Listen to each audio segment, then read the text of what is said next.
Hi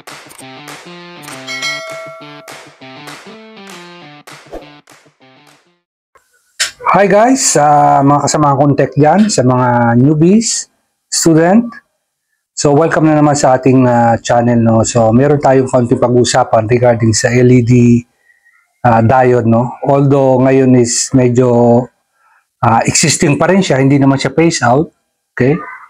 Is magandang may share man lang ako sa inyo konting idea. Although alam ko naman na doon sa mga kasama ko na technician na dyan, alam na nila kung paano gagawin sa component na ito, no?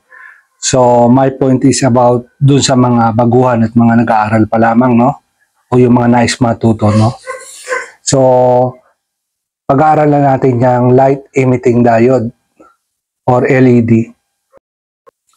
So, as usual, no, naglagay ako ng mga caption, no? Para makadagdag impormasyon, no? Kasi ayoko nang masyadong mahaba yung video, no? Tsaka minsan nakakalimutan tayo, no, dahil sa edad natin. Kaya ika nga ay medyo tumatanda na. So nilagay ko yung mga caption so para hindi natin malimutan yung ibang impormasyon. Okay? I-post nyo lang yung video kung kung gusto nyo basahin. Sometimes medyo mabilis kasi yung ating takbo ng ating video, no? So namimiss natin. Pwede nyo namang i-pause or backward or rewind. So nakikita nyo ngayon, no, meron tayong LED, no, pero kakaiba siya, no? Tatlong electrode, tatlong terminal. So ginagamit siya sa mga indicator din ng power. Okay? So yung mga dual, no? Two colors kasi yan, yung ganyan type. Okay? So may common ano diyan, common cathode. Okay? So magche-check tayo ngayon ng diode, no? Pero i-actual test natin kasi hindi ito natetesting ng digital, no, ang diode. Okay? Kahit sa analog, medyo risky rin kung mag-R times 1 ka, battery yung dadaloy doon ng 9 volts. Kung wala kang resistor, posibleng masira mo yung LED diode. Okay? So, kaya ang ginagawa natin dyan is lalagyan natin ng limiting resistor na 1K. Okay? Katulad yung nakikita nyo yan.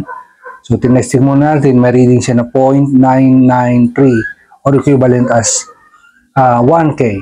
Okay? Kasi convert natin, kasi kilo ohms yun, 0.9 kilo ohms. So, convert mo sa ohms is 1,000. Okay? So, tinetesting lang natin yan para sure tayo na working yung resistor na para pag nag-test tayo ng actual, sinuplayan natin is sigurado tayong gagana. Okay? So, ang gagamitin natin pang testing is yung power supply na ginawa ko sa isang vlog natin, sa isang video natin. So, bare pa siya na power supply, walang case, walang printed circuit board, as in wiring and component lang, no? Okay, yun lang yung pinakita natin, no? Kasi tumatagal nga kapag gagawin pa natin ng mga circuit board. Okay? So, may mga design na tayo niyan, may mga design naman ako ng power supply niyan at yung mga circuit board, kung gusto nyo is bibigay ko yung etching niya, yung pinaka-layout kung paano gumawa ng power supply ng Kasi mas maayos yung kung naka-circuit board na at saka naka-casing na. Okay, pero ngayon, sa purpose nitong video na ito, gagamitin natin is yung bare pa lang. Okay?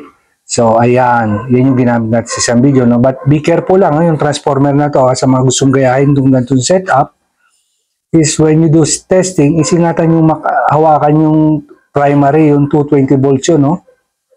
Okay? AC yun, delikado. Okay yan.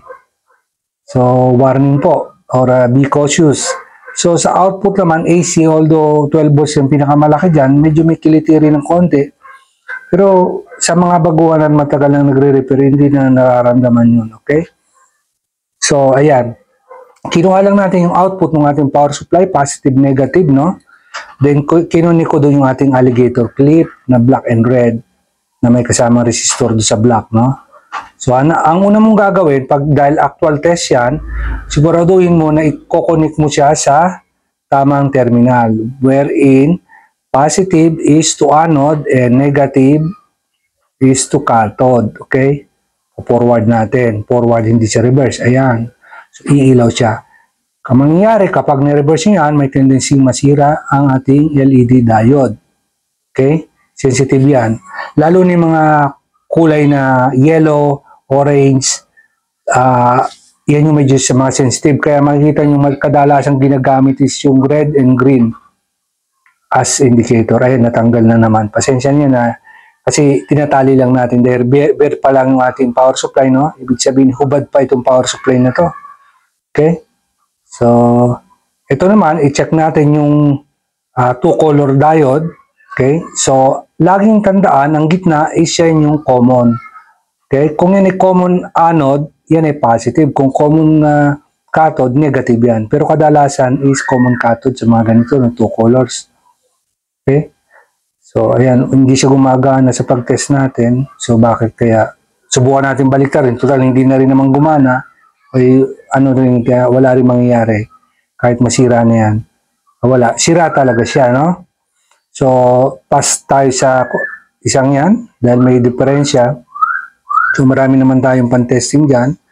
So, marami tayong naipong galing sa scrap, no? Nung panahong tayo nagre-repair pa, yung mga naiipon natin. So, mahilig kasi ako mag-ipon ng mga component. Okay? Lalo pag alam ko mga original, yung mga pinanggalingan. Okay? So, ayan. Two color to, red and green. Okay? Common. Ano siya? Cathode type. Ayan. Okay? So, kapag walang resistor yan, hindi mo nilagay resistor yan, pundido yan. Wala ka ng current limiting. Okay? Dire-diretso yan, sisirain yan. So, ang mga ganyang LED is may ano rin yan, forward current tsaka forward voltage. So, yung pinakamababa is yung red, dahil yung white naman ang pinakamataas ang forward voltage at current. Okay? So, pero wag na tayo magpakalalim diyan kasi medyo malalim na usapan na yan. Okay? Maaari nyo namang ma-research yan. Okay? But for the purpose of this video is i-share na lang natin. Okay? To the point na tayo. Purpose natin is paano i-check yan. Paano natin malaman kung yan ay umiilaw o hindi. No?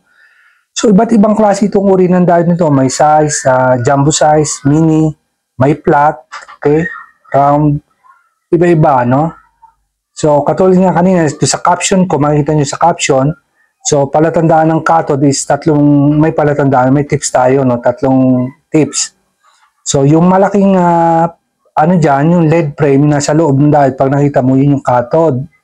Then, yung flat side, cathode din yun. Then, kapag bago yung LED mo, yung isang pinon is maiksi, yung isa mahaba. Yung maiksi, yun yung cathode. Yun yung palatandaan, no? Madali natin malalaman. Dalawa lang naman pagpipilian natin yan. Pag tayo nagkamali pa eh.